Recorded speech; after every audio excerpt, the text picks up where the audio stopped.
The Lightlings by R.C. Sproul. One evening in a house in a quiet neighborhood, a little boy was getting ready for bed. The boy's name was Charlie Cobb. As his mother was tucking him in, she covered him with blankets to make him warm and cozy. She knelt by his bed and prayed with him. Then she stood, leaned over, and kissed his forehead. Charlie looked up at her and said, "Mommy, please don't forget to turn on the nightlight before you leave my room." Mrs. Cobb smiled at him and said, "Don't worry, I'll be sure to turn on the light. I won't leave you in the dark." So Charlie's mother gave him one last kiss, finished tucking him in, and turned on the nightlight next to his bed. Just as she was ready to leave, Charlie said, "Mommy, why am I so afraid of the dark?" She said, "That's a hard question to answer, Charlie. I think we're going to have to save that question for Grandpa. He's coming for dinner tomorrow. You can ask him then." "All right, Mommy," Charlie said. "I'll wait until tomorrow and ask Grandpa about it." The next day, just as Charlie's mother had promised, Grandpa came for dinner. Before they moved to the table, Charlie went and sat on Grandpa's knee and said, "Grandpa, may I ask you a question that's really bothering me?" Grandpa smiled and said, "Of course, Charlie. Tell me what you'd like to know." Charlie said, "Grandpa, why am I afraid of the dark? And why do so many people I know seem to be afraid of the dark too?" Grandpa looked at Charlie and said, "That's a very good question. But not only are lots of people afraid of the dark, many people are also afraid of the light." "Afraid of the light?" said Charlie. "Why would that be?" Grandpa said, "To understand that, I have to start at the beginning. In fact, at the very beginning."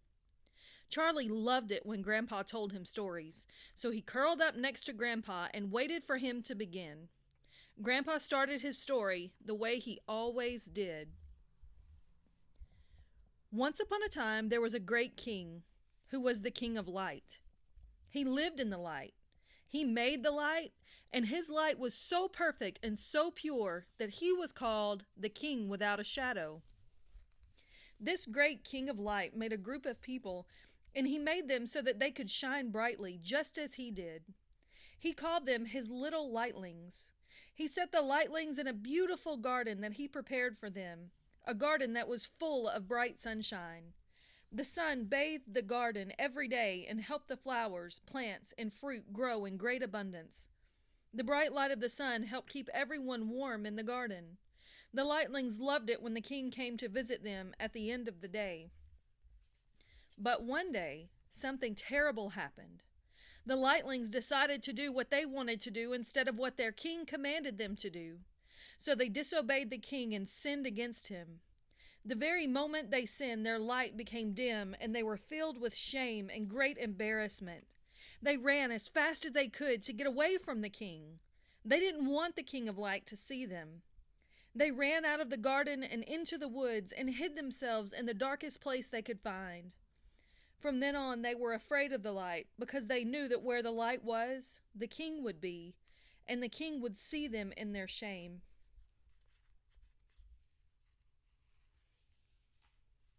After the lightlings left, the king began to remove his light from the garden. It soon became cold and covered with weeds, thorns, and sticky briars. The lightlings moved further and further into the woods until they lived in a place that was almost completely covered in darkness. It was so dark they had to grope around as if they were blind, feeling their way through the forest. Often they would trip and fall, scuffing their knees and bruising themselves.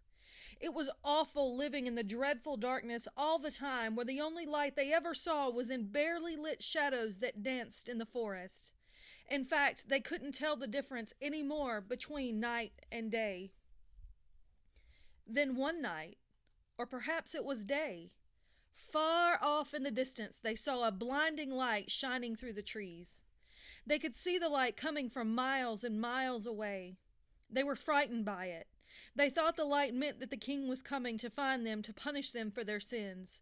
So most of the lightlings began to stumble quickly away from the light.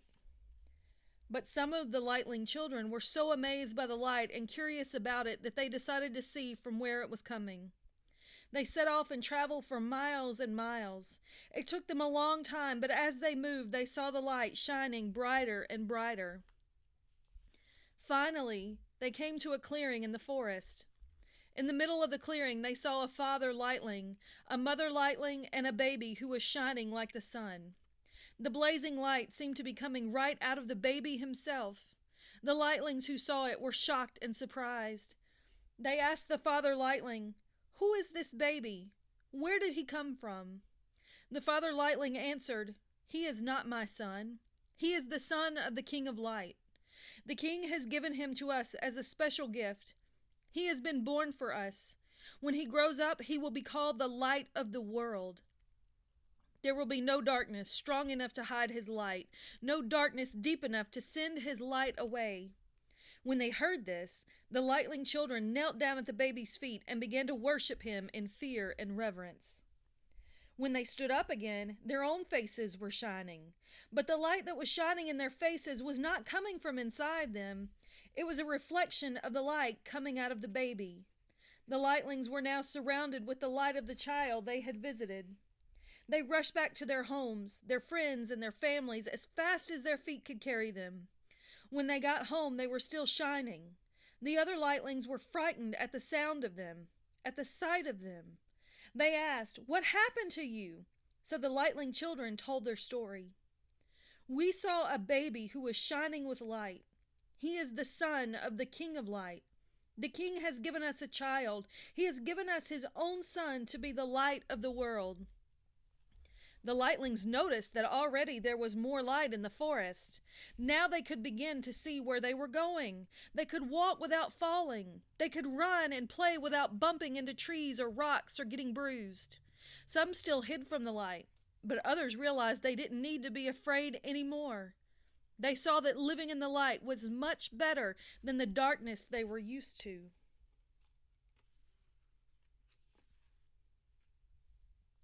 Grandpa looked at Charlie and said, "You see, Charlie, we're afraid of the dark because we were made to live in the light. But someday all of us who love this sun will live with him forever in heaven.